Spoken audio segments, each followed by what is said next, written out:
Hello दोस्तों, share market news A to Z में आप सभी का स्वागत है। आज हम लोग बात करने वाले हैं टाटा मोटर्स के शेयर के बारे में। क्वार्टर 4 का शानदार नतीजे आने के बाद अचानक इस शेयर में हुआ क्या है, जिसके कारण कल के सेशन में हमें लगभग 9% की बिकवाली इस शेयर में होता हुआ दिखाई पड़ा।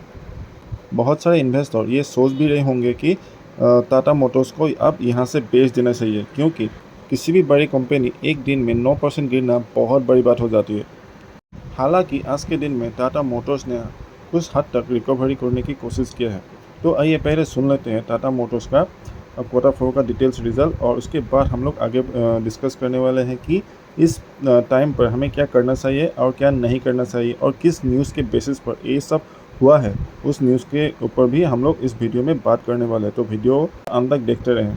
टाटा मोटर्स 17,407 करोड़ का मुनाफा कंपनी ने डिलीवर किया है। अनुमान 7,676 करोड़ का। अब ये 17,000 पर इसीलिए आए क्योंकि 9,200 पार्डन 8,159 करोड़ टैक्स क्रेडिट है। उसके एक्स आप देखेंगे तो 9,200 करोड़ के ऊपर का प्रॉफिट का आंकड़ा आता हुआ दिखाई दिया है, जो अच्छा है। रेवेन्यू में 14% तक की बढ़त देखने को मिली है। 1.2 लाख करोड़ के आसपास ये फिगर आता हुआ in line with expectations. EBITDA हल्का सा आप में देख रहे हैं, लेकिन 33% की ग्रोथ देखने को मिली है। 17,035 करोड़ पर एबिटा है, 17,700 करोड़ का अनुमान था। मार्जिन्स के लिहाज से देखें 14.7% के एक्सपेक्टेशन के सामने 14.2% तक का डिलीवरी रही है। इन नंबर्स में कोई खराबी नहीं है, लेकिन जिसको लेकर मार्केट थोड़ा सा चिंतित रह सकता है वो गाइडेंस है। अच्छा, जेएलआर के बिजनेस में रेवेन्यू ग्रोथ 10% है, मार्जिन 16.3% पर है, एबिटा ग्रोथ 22% पर है।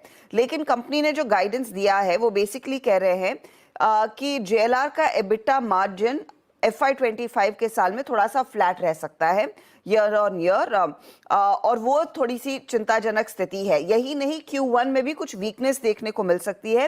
फ्री कैश फ्लो जो है वो थोड़ा सा न्यूट्रल रहेगा, क्योंकि वर्किंग कैपिटल रिक्वायरमेंट्स काफी ज्यादा बढ़ गई है।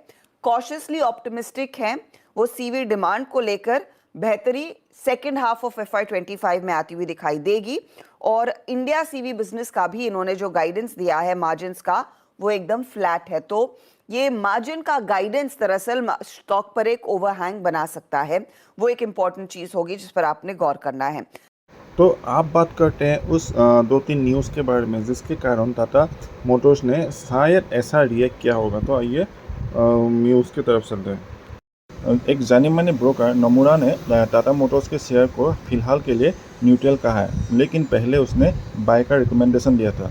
लेकिन उसने हाल फिलहाल में अपनी शेयर प्राइस को बढ़ाया है। पहले उसका टारगेट था 1,057, जहाँ पर आज की तारीख में उसने टारगेट दिया है 1,141 रुपये। और एक जानी मानी ब्रोकर मॉर्गन स्टैनली का भी वही कहना है। मॉर्गन स्टैनली ने फिलहाल के लिए स्टॉक को इक्वल वेट कहा है, जहाँ पर उसने पहले उसको ओवर वेट बोला था, लेकिन उसने अपनी शेयर प्राइस को बढ़ाया है। पहले उसने शेयर का प्राइस दिया था 1,013 रुपया, जहाँ पर उसने बढ़ा के उसको किया है 1,100 रुपये। यहाँ पर और एक ब्रोकर JP मॉर्गन का भी टाटा मोटर्स के शेयर पर ओवरवेट का रेटिंग दिया है, लेकिन उसने अपने शेयर की प्राइस को 1,115 रुपये किया है। भारत के एक जानी मानी कंपनी मोतीलाल ओसवाल ने भी टाटा मोटर्स के शेयर पर एक टारगेट सेट किया था, जहाँ पर उसने टारगेट दिया था 955 रुपये, जो कि हाल फिलहाल के सेशन में हमें अचीव होता हुआ दिखाई पड़ रहा है। तो यहाँ पर समझने वाली बात क्या है पता है, कभी कभी ऐसा न्यूज़ मार्केट में जानबूझकर फैलाया जाता है ताकि लोग पैनिक कर जाए, और उस पैनिक में चल के उन लोग अपना स्टॉक को बेच दें। और बड़े बड़े इंस्टीट्यूशन जो इसी मौके का इंतज़ार में रहता है वो क्या करते हैं, बड़ी क्वांटिटी में उस स्टॉक को डिप में बाय कर लेते हैं और हाई प्राइस में बेच के निकल जाता है। इसीलिए कभी भी किसी भी ब्रोकर की या किसी भी न्यूज़ के चलते अपनी स्टॉक को नहीं बेचना चाहिए।